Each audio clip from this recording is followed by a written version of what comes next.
इन्हीं प्रयासों में एक भारत का बहुत विश्व प्रसिद्ध आंदोलन बताना आवश्यक होगा, जिसका नाम है चिपको आंदोलन। चिपको आंदोलन, जैसा कि हम आप सब जानते हैं कि गांव में लकड़ी बहुत ही उपयोगी चीज़ मानी जाती है।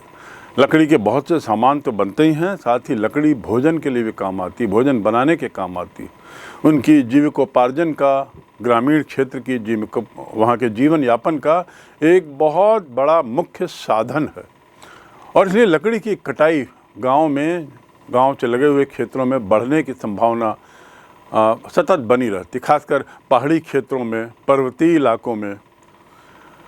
वन एक तरीके से ऐसी जगहों में तो उनकी जीवन रेखा का काम करती है। सन 1970 और 1980 के दशक में भारत में वनों की कटाई को लेकर एक काफ़ी विरोध हुआ, और ख़ासकर ग्रामीण और पहाड़ी क्षेत्रों में वनों की कटाई को लेकर ये विरोध ज़्यादा मुखर हुआ। ये विरोध धीरे धीरे आंदोलन का रूप लिया और बाद में इसे ही चिपको आंदोलन का नाम दिया गया। अब चिपको शब्द कहाँ से आया?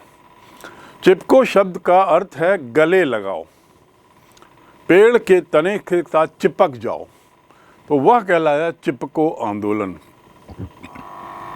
आलिंगन करेंगे, टू हग द ट्री। तो इससे चिपको शब्द आया, पेड़ से चिपकना, उसका आलिंगन करना, उसे घेर लेना। गांव वालों ने, जो व्यावसायिक वर्ग था, व्यापारी थे, जो ठेकेदार थे, जो पेड़ काटने का काम करते थे, उससे बचाने के लिए, उन्हें काटने से रोकने के लिए पेड़ों के तनों का आलिंगन करने का प्रयास किया। और आलिंगन करते हुए वे सुनिश्चित करते थे, वो कोशिश करते थे कि ठेकेदारों के वे आदमी जो पेड़ काटने आते हैं वो पेड़ ना काट पाएं, और वो तब तक ऐसा चिपके रहते थे पेड़ों से। और ऐसा करते हुए वे पेड़ की कटाई को रोकने का, न्यूनतम करने का प्रयास करते थे। तो चिपका आंदोलन के बारे में, उसकी जो प्रक्रिया है उसका संक्षिप्त में जान लें। 1973 अप्रैल, समय है 1973 अप्रैल, वहाँ उत्तर प्रदेश में अलकनंदा की घाटी में, अलकनंदा नदी की घाटी में एक गांव है मंडल गांव।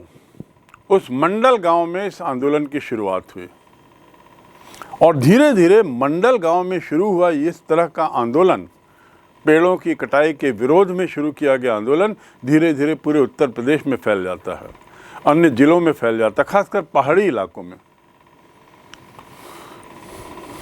कटाई के विरोध में। उत्तर प्रदेश सरकार इसी दौरान खेल सामग्री, खासकर क्रिकेट का बैट, हॉकी स्टिक, स्टंप्स आदि बनाने वाली एक खेल सामग्री बनाने वाली कंपनी को अलकनंदा घाटी का एक क्षेत्र आवंटित कर देती है, इस उद्देश्य से कि इस कंपनी को यहाँ की लकड़ी कटाई का अधिकार है, जिसका उपयोग वे खेल कूद का सामान बनाने में करेंगे। ये जानकारी जैसे ही जनता तक जाती है, जनता बहुत नाराज़ हो जाती है, आक्रोश फूट पड़ता है, गुस्सा बढ़ जाता है। और उसका मुख्य कारण ये था कि सरकार ने गांव वासियों को लकड़ी के उपयोग से कानूनन वंचित कर दिया था, और कारण ये बताया था कि इससे पर्यावरण को नुकसान हो रहा है। और दूसरी ओर वही सरकार खेल सामग्री बनाने के लिए किसी व्यवसायी को एक बहुत बड़ा जंगल का क्षेत्र आवंटित कर देती है, एक उद्योग स्थापित करने की अनुमति देती है।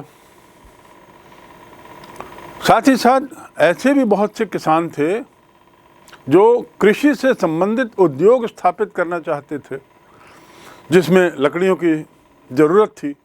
सरकार ने इन किसानों के इस प्रस्ताव को भी अस्वीकार कर दिया था। जन आंदोलन इसी का विरोध था कि जहां इस ज़मीन से जुड़े हुए किसानों, इस ज़मीन से जुड़े हुए लोगों को वन कटाई से वंचित किया जा रहा है या लकड़ियों के संग्रहण से वंचित किया जा रहा है, जो उनकी जीवन यापन का साधन है, दूसरी ओर वही क्षेत्र व्यापार के उद्देश्य से किसी और को दिया जा रहा है। इसलिए ये लोग संगठित हो गए और संगठित हुए और इतना दबाव बनाया कि अंततः सरकार ने व्यवसायी कंपनी को जो भूखंड आवंटित किया था खेल सामग्री बनाने के लिए, वह आवंटन ही रद्द करना पड़ा। एक बहुत बड़ी सफलता थी और जनता के प्रयासों का परिणाम थी। हजारों पेड़ कटने से बच गए, क्षेत्र गैर वन होने से बच गया। ये जो चिपको आंदोलन है, इसका नेतृत्व एक व्यक्ति कर रहे थे जिनका नाम है सुंदरलाल बहुगुणा। इस आंदोलन के साथ सुंदरलाल बहुगुणा का नाम बहुत जुड़ा हुआ है। उन्होंने इस आंदोलन के दौरान तत्कालीन प्रधानमंत्री श्रीमती इंदिरा गांधी से मुलाकात भी की और अंततः सरकार पर ये दबाव बनाने में सफल हो गए कि ये जो क्षेत्र है, गढ़वाल का क्षेत्र जिसे हम कहते हैं, उत्तर प्रदेश का गढ़वाल कुमाऊं क्षेत्र जो पहाड़ी इलाका है, वहाँ पर अगले 15 वर्ष तक किसी भी तरह के लकड़ी के व्यवसाय पर प्रतिबंध लगा रहेगा। किसी भी तरह के लकड़ी की कटाई पर प्रतिबंध लगा रहेगा अगले 15 वर्ष। ये एक बहुत बड़ी विजय, दूसरी विजय थी। उन्होंने आह्वान किया कि परमानेंट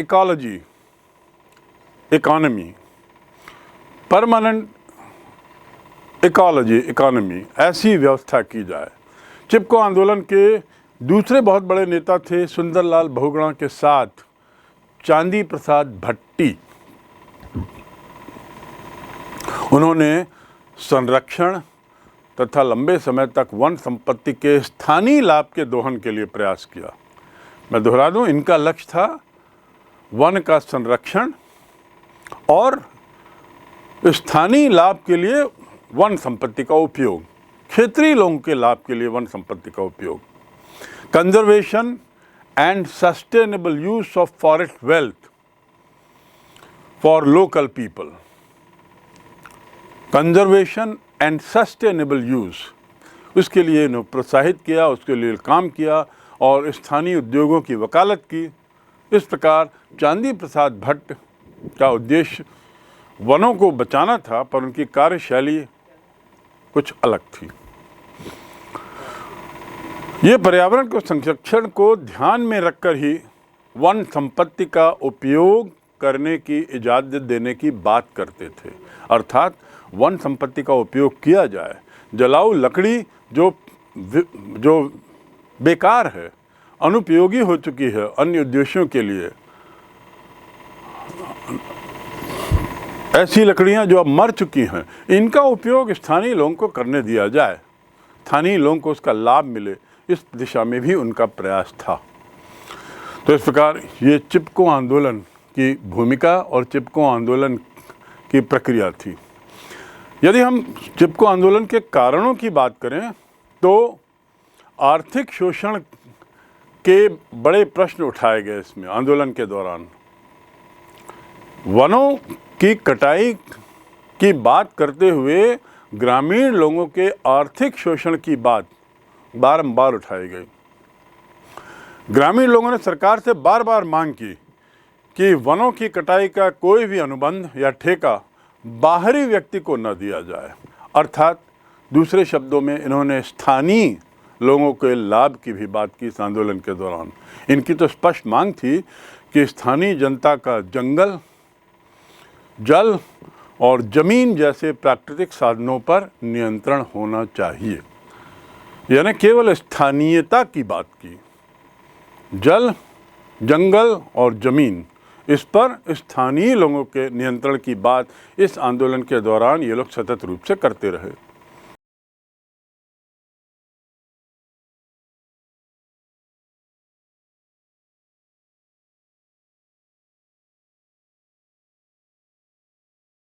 दूसरा, स्थानीय लोग ये भी चाहते थे कि सरकार लघु उद्योग स्थापित करने की अनुमति दे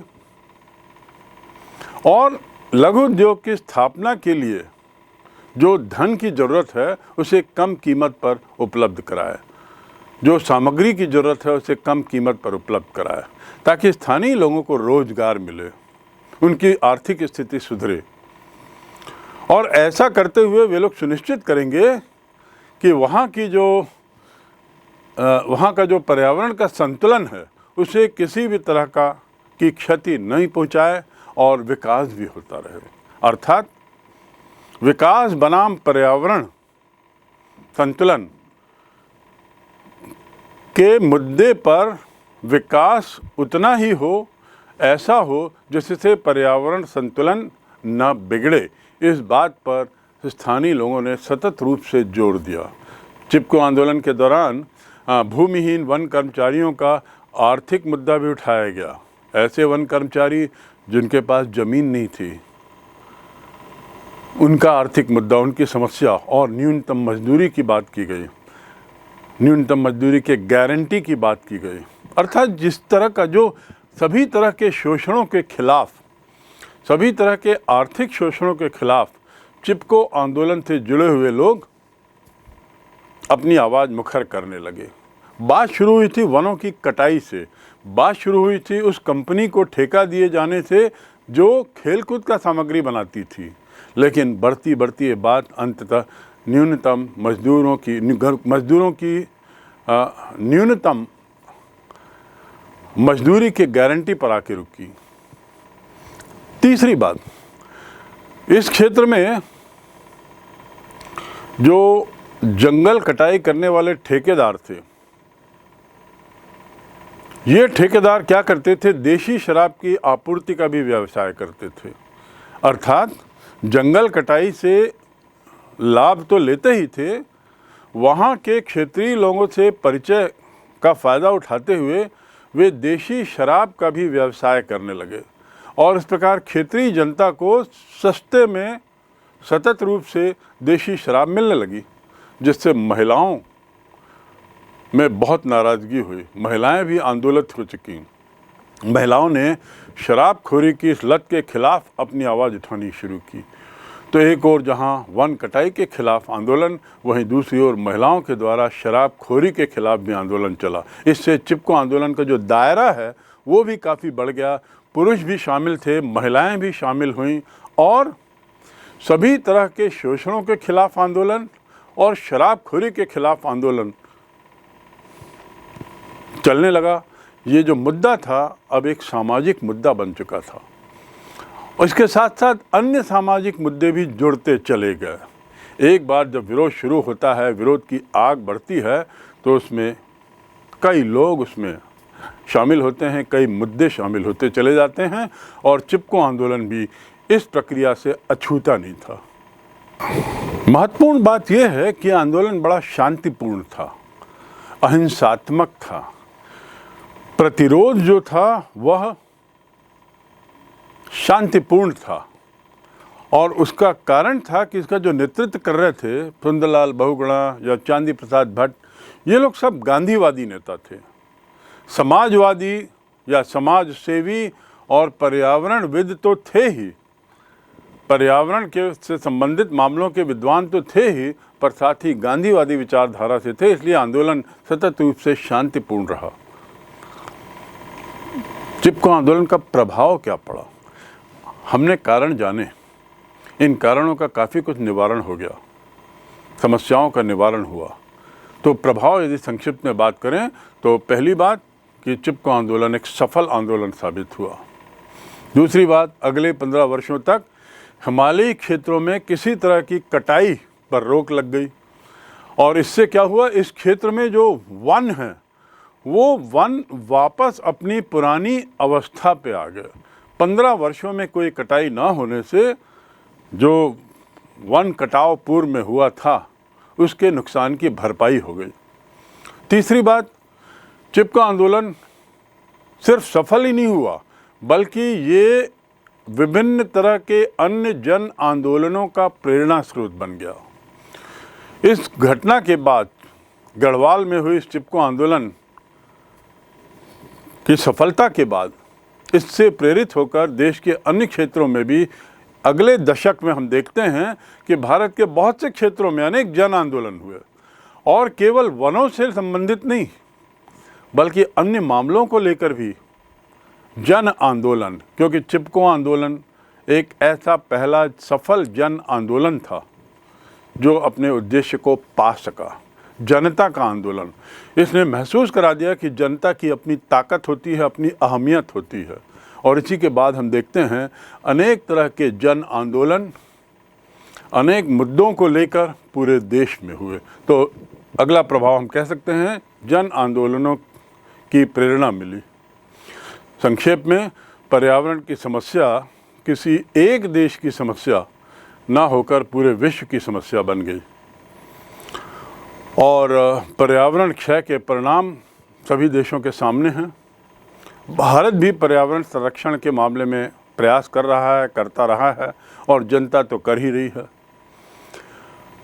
भारत हमेशा संयुक्त राष्ट्र संघ के प्रयासों के साथ चला है पर्यावरण के मामले में। भारत में भी पर्यावरण संरक्षण को लेकर दो बहुत महत्वपूर्ण आंदोलन चलाए गए। एक तो क्योटो प्रोटोकॉल और दूसरा नेशनल ऑटो फ्यूल पॉलिसी। ये एक आंदोलन का रूप लिए भारत में। पर्यावरण के मामले में जहां ये दो बातें आंदोलन का रूप लेती हैं सरकार के माध्यम से, वहीं दूसरी ओर भारत द्वारा कुछ कानून भी बनाए गए, कुछ सख्त कदम भी उठाए गए। यदि हम भारत के द्वारा उठाए गए कदमों की बात करें तो पहला कदम था 2002 में क्योटो प्रोटोकॉल में हस्ताक्षर। क्योटो प्रोटोकॉल वैसे तो 1997 का था, लेकिन 2002 में भारत सरकार ने इसका अनुमोदन किया, इसको स्वीकार किया। दूसरा, नेशनल ऑटो फ्यूल पॉलिसी। इसके तहत वाहनों के लिए स्वच्छतर ईंधन अनिवार्यता का प्रावधान किया गया। स्वच्छ ईंधन की, स्वच्छ ऊर्जा की या ऊर्जा से जो पेट्रोलियम प्रोडक्ट्स हैं वे साफ़ हों, स्वच्छ हों, ताकि उससे फाउल एमिशन कम हो, इसका प्रावधान उसको अनिवार्य कर दिया गया। तीसरा कदम, ऊर्जा संरक्षण अधिनियम, जिसका जिक्र हम पूर्व में कर चुके हैं, 2001 में पारित किया। ऊर्जा के संरक्षण को लेकर कानून बनाया। और चौथा, 2003 में बिजली अधिनियम में रिन्यूएबल एनर्जी के उपयोग को बढ़ावा देना। रिन्यूएबल एनर्जी, ऐसी ऊर्जा जिसका नवीनीकरण, जिसका पुनः उत्पादन किया जा सके, ऐसी एनर्जी के उपयोग को बढ़ावा देना।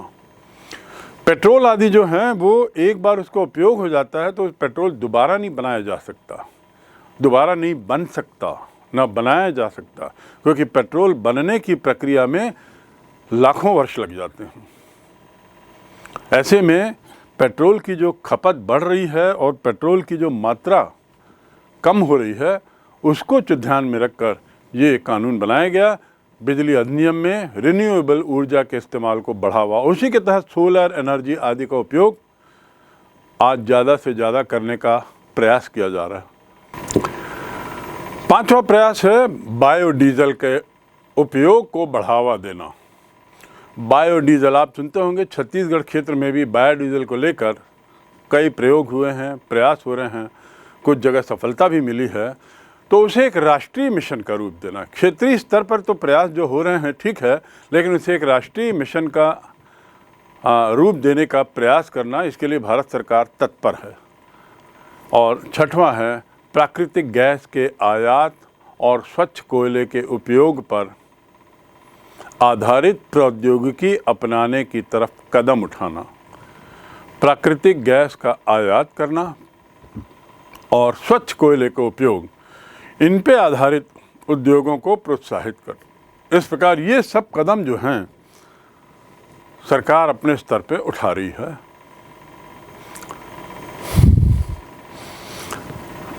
अगला विषय या उप विषय इस अध्याय के अंतर्गत है पर्यावरण आंदोलन, एक या अनेक। इसके क्या मायने हैं? पर्यावरण आंदोलन एक या अनेक, कहने को तो पर्यावरण से जुड़े हुए सभी आंदोलन एक होने चाहिए, लेकिन इनमें अपने तरीके की विविधता है।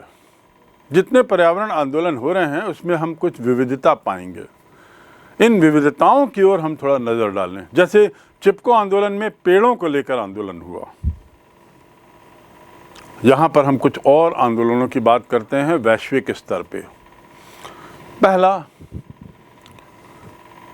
दक्षिणी गोलार्ध में जो देश हैं, खासकर दक्षिण अमेरिका और उसके आसपास एशिया में, जिसमें मसलन मेक्सिको है, चिली, ब्राज़ील, एशिया में मलेशिया, इंडोनेशिया, ऐसे ही पूरा महाद्वीपीय अफ्रीका और भारत, इनके वन आंदोलनों पर बहुत दबाव है। 3 दशकों से, करीब 30 वर्षों से पर्यावरण को लेकर इन क्षेत्रों में बड़ी सक्रियता बनी हुई है और सक्रियता का दौर जारी है। इसके बावजूद तीसरी दुनिया के विभिन्न क्षेत्रों में लकड़ी की कटाई भी अबाध गति से जारी है। अर्थात एक ओर जहां दक्षिणी गोलार्ध के देशों में वनों के प्रति चैतन्यता बढ़ती दिख रही है, आंदोलन हो रहे हैं, वहीं दूसरी ओर वनों की कटाई में भी कोई कमी नहीं दिखाई दे रही है। बड़े खतरनाक स्तर पर कटाई हो रही है। और पिछले दशक में तो हमने देखा कि विश्व में जो विशालतम वन थे, बड़े बड़े जंगल थे, उनका विनाश हो चुका है या हो रहा है, विनाश की ओर अग्रसर हैं। दूसरा, खनिज उद्योग जो है, उत्खनन, खनिज का उत्खनन, ये उद्योग विश्व में एक सबसे महत्वपूर्ण उद्योग है, सबसे ताकतवर उद्योगों में है, जिसमें ज़मीन के अंदर खुदाई करके जो संसाधन हैं, प्राकृतिक संसाधन, उनको निकाला जाता है। वैश्विक अर्थव्यवस्था में उदारीकरण का दौर चला, लिबरलाइजेशन का दौर, जिसमें कुछ मामलों में उतनी सख्ती नहीं बरती गई। तो इस उदारीकरण के कारण क्या हुआ, दक्षिणी गोलार्ध के जो देश हैं उनके अनेक देशों में बहुराष्ट्रीय कंपनियां आई। अर्थव्यवस्था वहाँ की जो बहुराष्ट्रीय कंपनियों के हाथ चली गई उदारीकरण के दौर में। खनिज उद्योग धरती के भीतर जैसे संसाधनों को बाहर निकालता है, ऐसा करते हुए वह रसायनों का बहुत उपयोग करता है। एक तो ज़मीन के अंदर के ढांचे पर बहुत चोट पहुंचती है उत्पादन को लेकर के कारण। दूसरी ओर इस प्रक्रिया में जो रसायनों का उपयोग होता है वह बड़ा घातक होता है। काफ़ी रसायनों का उपयोग होता है, भूमि मार्ग, जल मार्ग दूषित होते हैं और स्थानीय वनस्पतियों का विनाश होता है। स्थानीय वनस्पति जो हैं, जो स्थानीय स्तर पर स्थानीय मौसम के मद्देनज़र जो वहाँ पर पैदा होते हैं, वो सब खत्म हो जाते हैं रसायनों के उद्योग के कारण। जिसके कारण क्या होता है, उस क्षेत्र में जो लोग रहते हैं उनको वहाँ से जाना पड़ता है, वे वहाँ से विस्थापित हो जाते हैं और एक विस्थापना की समस्या खड़ी हो जाती है। कई बातों के साथ इन कारणों में विश्व के विभिन्न भागों में हमने देखा है कि खनन उद्योग का विरोध हो रहा है, खनिज उद्योग की आलोचना भी हो रही है। तो पहला मुद्दा जहाँ था कि वनों के प्रति जहाँ जागरूकता बढ़ रही है, वहीं उसकी कटाई भी बढ़ रही है दक्षिणी गोलार्ध में। दूसरा, सतत रसायन के उपयोग, खनिज उत्पादन में रसायनों के उपयोग के कारण विस्थापन आदि की समस्या गहरा गई है। इस प्रकार ये इसके बड़े अलग अलग रूप सामने आए हैं। जो दूसरी बात मैंने बताई, इसका बहुत अच्छा उदाहरण है फिलीपींस, जहाँ कई समूह और संगठनों ने एक साथ मिलकर एक ऑस्ट्रेलियाई कंपनी को वहाँ से खदेड़ने में सफलता पाई। ऑस्ट्रेलियाई कंपनी जो एक बहुराष्ट्रीय कंपनी थी, वेस्टर्न माइनिंग कॉरपोरेशन जिसका नाम था, उसे फिलीपींस में खनिज उत्पादन का कॉन्ट्रैक्ट मिला था। लेकिन फिलीपींस की जनता, फिलीपींस के NGOs, फिलीपीन की विभिन्न संगठन, विभिन्न समूह, इन्होंने एकजुट होकर जो आंदोलन चलाया उसमें उनको सफलता मिली। तीसरा, कुछ आंदोलन बड़े बांधों के खिलाफ हैं। पहला आंदोलन वनों के खिलाफ, उद्देश्य पर्यावरण बचाओ। दूसरा आंदोलन खनिज उपयोग के खिलाफ, उद्देश्य पर्यावरण बचाओ। तीसरा आंदोलन बांधों के खिलाफ, बड़े बड़े बांधों के खिलाफ, डैम, बड़े बड़े डैम के खिलाफ। क्योंकि जब बड़े डैम बनते हैं तो उन डैम को बनाने में, उन बांधों को बनाने में हजारों एकड़ जमीन से वनों का नाश हो जाता है। बड़े डैम के पानी से बहुत बड़ा क्षेत्र पानी में डूब भी जाता है और इसलिए इसके खिलाफ लगातार कई क्षेत्रों में संघर्ष हो रहा है। अब बांध विरोधी आंदोलन को नदियों को बचाने के आंदोलन के रूप में देखने की प्रवृत्ति बढ़ गई है। जो लोग बांध का विरोध कर रहे हैं वो इस बात के लिए विशेष विरोध कर रहे हैं कि नदियों को बचाया जाए, क्योंकि ऐसे आंदोलन में नदियों और नदी घाटियों के ज़्यादा टिकाऊ तथा न्याय संगत प्रबंधन की बात उठाई जाती है। 1980 के दशक में और उसके बाद के वर्षों में, खासकर 1995-96 में विश्व का पहला बांध विरोधी आंदोलन दक्षिणी गोलार्ध में हुआ था। तो बांध के खिलाफ भी आंदोलन पर्यावरण के मुद्दे को लेकर हुआ है। ऑस्ट्रेलिया में ये आंदोलन चला था, फ्रैंकलिन नदी के ऊपर चला था और इससे संबंधित जो परिवर्ती वन है, जो जंगल थे, उसे बचाने के लिए आंदोलन था। तो इस प्रकार हम गत शताब्दी के अंतिम वर्षों में हम देखते हैं कि नदियों को बचाने के लिए भी आंदोलन हुए हैं। ये एक नया स्वरूप हमने आंदोलन का देखा। और ऑस्ट्रेलिया में चला ये आंदोलन वन और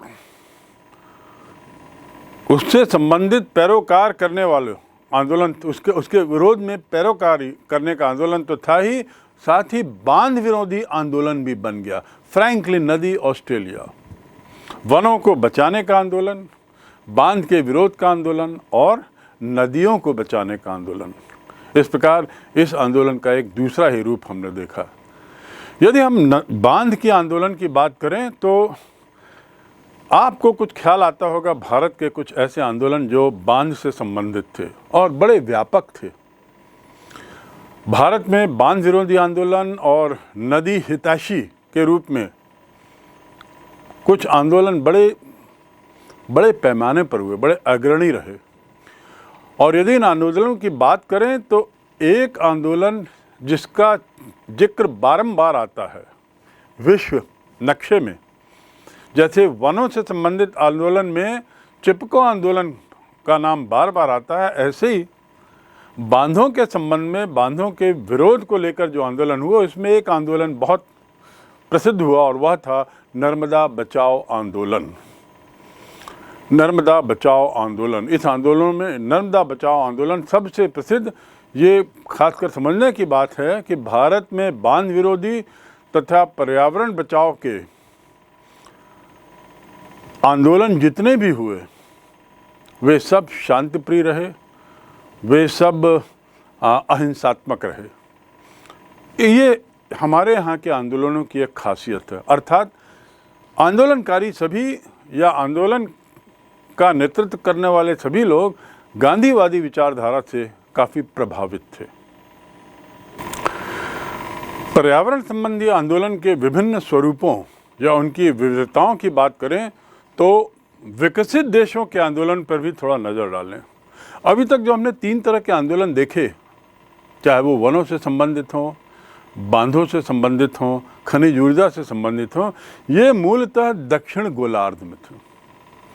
और दक्षिणी गोलार्ध वो क्षेत्र है जहाँ विकासशील या निर्धन देशों की बहुतायत है। साथ ही ये वो क्षेत्र भी है जहाँ पर प्राकृतिक संपदा का अपार भंडार है और इसीलिए प्राकृतिक संपदाओं का जो प्रचुर उपयोग या मैं कहूँगा दुरुपयोग यहाँ हो रहा था, उसी के खिलाफ दक्षिणी गोलार्ध में आंदोलन भी ज़्यादा हुए।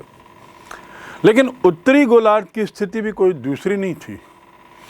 उत्तरी गोलार्ध यानी विकसित देशों का क्षेत्र, यहाँ पे पर्यावरण आंदोलन का रूप क्या था, इसे भी थोड़ा हम जानने की कोशिश करें। जब ये पर्यावरण के प्रति चेतना जागती है और विकास बनाम पर्यावरण पर दिनों दिन विवाद बढ़ता जाता है, विकास की नई परिभाषा की आवश्यकता महसूस की जाने लगती है, तो उत्तर गोलार्ध में भी, विकसित देशों में भी कई आंदोलन हुए। इन देशों को उत्तर दिक् के देशों का आंदोलन हम कह सकते हैं, क्योंकि ये देश सब उत्तरी गोलार्ध में हैं। और ये आंदोलन मूल रूप से उन देशों में हुए जो पूर्ण रूपेण विकसित हैं, अर्थात फ्रांस, जर्मनी, रूस, ऑस्ट्रेलिया, न्यूजीलैंड, कनाडा और अमेरिका। इनमें यूरोप का एक आंदोलन सबसे प्रसिद्ध है, विश्वव्यापी आंदोलन का उसने रूप लिया है। और चूंकि यह आंदोलन ताकतवर देशों, विकसित देशों के क्षेत्र में हुआ, इसलिए इस आंदोलन की ताकत भी बहुत थी, क्योंकि इस आंदोलन का जो क्षेत्र था वह उत्तरी गोलार्ध था। इससे जुड़े हुए लोग भी उत्तरी गोलार्ध के निवासी थे, जो स्वयं